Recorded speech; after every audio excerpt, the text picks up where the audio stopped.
अस्सलाम वालेकुम फ्रेंड्स, स्वागत है आपका एक बार फिर मेरे इस यूट्यूब चैनल में। उम्मीद करता हूं कि आप सब खैरियत से होंगे। Today we will discuss 2 more questions related to compound interest. Lecture start करने से पहले अगर आप चैनल पे नए हैं तो चैनल को सब्सक्राइब कीजिए, बेल आइकन को प्रेस करना ना भूलिए ताकि आपको हर एक नए वीडियो की नोटिफिकेशन मिलती रहे। तो यहां पे हमारा फर्स्ट क्वेश्चन है, the difference between simple and compound interest compounded annually on certain sum of money for 2 years at 4% per annum is RS4, the sum is. तो कंपाउंड इंटरेस्ट और सिंपल इंटरेस्ट के बीच में जो डिफरेंस है वो 4 rupees है। तो you are investing certain amount for 2 years at 4% per annum. तो यहां पे आपने क्या बताना है, आपने एक्चुअल में इन्वेस्ट कितना किया था। कल हमने एक फार्मूला पढ़ा था, अगर आपको कंपाउंड इंटरेस्ट और सिंपल इंटरेस्ट के बीच में डिफरेंस फाइंड करना है, वो किसके बराबर रहता है, P into R divided by 100 whole raise to power n। तो ये फार्मूला कल आपने पढ़ा है। अगर आप वीडियो में नए हैं तो आप आई बटन पे क्लिक करके वो वीडियो भी देख सकते हैं। तो यहां पे आप इसी फार्मूला का यूज करके एक्चुअल अमाउंट फाइंड कर सकते हैं। अब यहां पे डिफरेंस जो है P into R by 100 whole raise to power n, ये किसका डिफरेंस है, कंपाउंड इंटरेस्ट और सिंपल इंटरेस्ट का। It is given that it is equal to RS4। Clear. अब यहां पे P जो है वो आपने फाइंड करना है, वो आप एज इट इज रखेंगे। रेट ऑफ इंटरेस्ट कितना है, वो है आपके पास 4% डिवाइडेड बाय यहां पे 100 डिवाइड में है और पावर में यहां पे n है। n का मतलब time period. You are investing this money for a period of 2 years, तो वो यहां पे पावर में आएगा। ये बराबर है किसके, 4 के बराबर। सो यहां पे P into 4 1s R, 4 2s R 8, 2 बच जाएंगे, 4 5s R। क्लियर। तो यहां पे आपको रहेगा 1/25, इसका यहां पे square, it is equal to 4। So implies P into 1 का स्क्वायर 1 रहेगा, 25 का स्क्वायर 625। तो अगर आपको स्क्वायर से रिलेटेड शॉर्टकट वीडियो देखना है तो आई बटन पे आप क्लिक करके वो वीडियो भी देख सकते हैं। It is equal to 4। So implies P equal to, ये 625 यहां पे डिवाइड है, अगर इसको राइट हैंड साइड में ट्रांसफर करेंगे वो यहां पे क्या होगा, मल्टीपल होगा। तो यहां पे जब आप मल्टीपल करेंगे इट विल बी 2500। तो यहां पे एक्चुअल में आपने कितना इन्वेस्ट किया था, 2500 रुपीज। क्लियर। तो यहां पे मैंने बताया आपको, अगर ये 625 आप राइट हैंड साइड में ट्रांसफर करेंगे ये यहां पे मल्टीपल होगा। इसका बेसिक फंडा एक्चुअल में मैथ्स में 4 बेसिक ऑपरेशंस है, plus minus multiplication and division. अगर यहां पे बीच में इक्वल साइन है, ये इक्वेशन है आपके पास, अगर यहां पे प्लस है दूसरे साइड में ट्रांसफर करोगे तो वो माइनस बन जाएगा। अगर यहां पे माइनस है आप इसको दूसरे साइड में ट्रांसफर करेंगे वो वहां पे क्या बन जाएगा, प्लस बन जाएगा।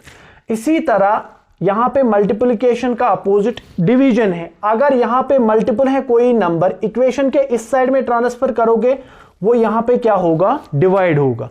इसी तरह अगर कोई नंबर डिवीजन में है, आप उसको इक्वेशन के दूसरी तरफ ट्रांसफर कर रहे हैं तो वो यहां पे क्या होगा, मल्टीपल होगा। तो ये चीज आपको याद रखनी है जब आप ट्रांसपोजिशन करते हैं टर्म्स का। तो प्लस की जगह माइनस, माइनस की जगह प्लस।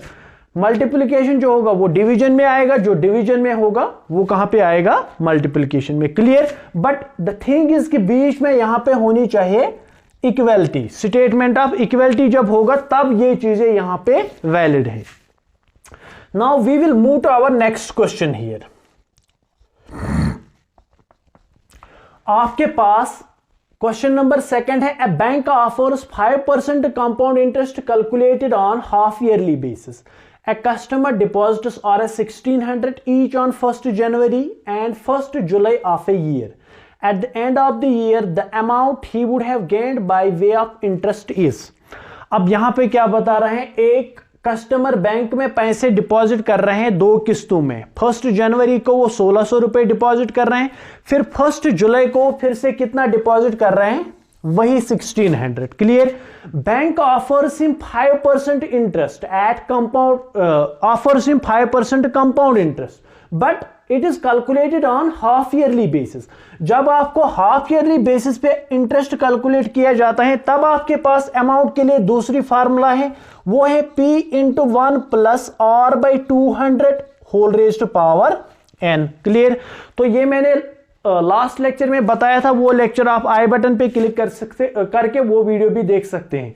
तो यहां पे आप जो है वो 2 किस्तों में पैसे भर रहे हैं, तो अमाउंट आपके पास किसके बराबर रहेगा? ये रहेगा P यहां पे है 1600 इंटू 1 प्लस R कितना है 5% divided by 200 whole raise power n। तो 1 साल के लिए जो 1 जनवरी को पैसा भर रहे हैं, it is for complete year, तो वहां पे n की जगह 1 आएगा, बट यहां पे पावर में 2n है, तो 2 इंटू 1 यहां पे रहेगा 2। क्लियर? तो यहां पे पावर में आप ध्यान में रखिए 2n है, प्लस अब वो 1 जुलाई को फिर से 1600 इन्वेस्ट कर रहे हैं, सेम यही फार्मूला, लेकिन यहां पे अमाउंट में वो प्लस होगा। P की जगह 1600 इंटू 1 प्लस और यहां पे कितना है 5% फिर से divided by 200 whole raise to power 2n। 2 into m यहां पे कितना होगा, जब वो 1 जुलाई से at the end of the year कितने महीने आएंगे 6 महीने, बट जब आप इसको ईयर में कन्वर्ट करोगे 6 मंथ्स को, it will be 1/2 here. Clear? This 2 and 2 will get cancel here. तो आपको पावर में यहां पे खाली क्या रहेगा 1 अगर पावर है किसी भी नंबर का, वो नंबर अनचेंज्ड रहता है। तो यहां पे आपका अमाउंट आएगा 1600, यहां पे 5 1s are 5 4s are 20 5 0s are। Clear? इसके बाद क्रॉस मल्टीप्लिकेशन 40 इंटू 1 40 प्लस यहां पे 1 होगा, वो होगा 41 divided by 40 into 1 that is 40, इसका यहां पे स्क्वायर है, प्लस 1600 इंटू यहां पे भी 5 1s are 5 5 4s are 20 5 0, तो 40 into 1 40 plus 1 that is 41 divided by 40। अब पावर में यहां पे 1 है तो वो 1 लिखने की जरूरत नहीं है। अब यहां पे आपको आ जाएगा 1600 इंटू 41/40 इंटू 41/40, क्योंकि स्क्वायर का मतलब खुद को दो बार नंबर को खुद के साथ 2 बार मल्टीपल करना, plus 1600 into 41 divided by 40। Clear? अब अगर आप इन 2 टर्म्स में, ये 2 टर्म है यहां पे, एक टर्म यहां से यहां तक, दूसरी टर्म यहां से यहां तक, बीच में है प्लस साइन, ये 1600 इंटू 41/40 इनमें कॉमन है, वो हम पहले बाहर लिखेंगे 1600 into 41 divided by 40। First term में बच जाएगा आपका एक यहां पे 41 divided by 40, plus second term का सारा हमने यहां पे बाहर लिखा, यहां पे क्या बच जाएगा 1। So it is equal to 1600 into 41 divided by 40। अब ब्रैकेट की जगह भी मल्टीप्लिकेशन, और यहां पे आप क्रॉस मल्टीप्लिकेशन, इस 1 को 1 डिवाइड कर सकते हैं, तो 41 इंटू 1 41 प्लस 40 इंटू 1 40, 40 प्लस 41 वो हो गया आपका 81 डिवाइडेड बाई 40 इंटू 1 40। अब अगर आप यहां पे देखेंगे 0 और 0, 2 0 और यहां के 2 0 कैंसिल हो जाएंगे, 4 1s are 4 4s are 16, ये 4 डिनोमिनेटर और ये 4 न्यूमरेटर में, बस ये कैंसिल हो जाएंगे। अब आपका न्यूमरेटर में बच रहा है 41 और 81, इनको जब आप मल्टीप्लिकेशन करेंगे वो आएगा 1 इंटू 1 1, इसके बाद आएगा 12 में से 2 लिखेंगे, एक कैरी, 8 4s are 32 32 प्लस 1 33। तो यहां पे आएगा अमाउंट आपका 3321। यहां पे मैंने शॉर्ट में मल्टीप्लिकेशन किया, अगर आपको वीडियो देखना है शॉर्टकट मल्टीप्लिकेशन का तो आई बटन पे आप क्लिक करके वो वीडियो भी देख सकते हैं, वो ऑलरेडी चैनल पे अवेलेबल है। तो एक्चुअल में आपने यहां पे क्या फाइंड करना था, compound interest. Therefore compound interest किसके बराबर रहेगा, अमाउंट माइनस प्रिंसिपल। अमाउंट आ गया 3321। अब प्रिंसिपल आपने अमाउंट कितना इन्वेस्ट किया था, 1 जन को आपने 1600 इन्वेस्ट किए थे, आफ्टर दैट 1 जुलाई को आपने फिर से 1600 इन्वेस्ट किए थे, 16 प्लस 16 आपने टोटल में यहां पे 3200 इन्वेस्ट किया था। जब इनका आप सब्ट्रैक्शन करोगे यू विल गेट 121. तो at the end of 1 year you will get 121 rupees as compound interest. तो hope you will understand this lecture. अगर आप लेक्चर से रिलेटेड कोई भी क्वेरी है आप कमेंट करके मुझे बता सकते हैं या आप मेल आईडी में मुझे मेल करके बता सकते हैं. तो रेस्ट जो अगर लेक्चर आपको पसंद आता है तो वीडियो को आप शेयर कीजिए, वीडियो को लाइक कीजिए. Thanks for watching.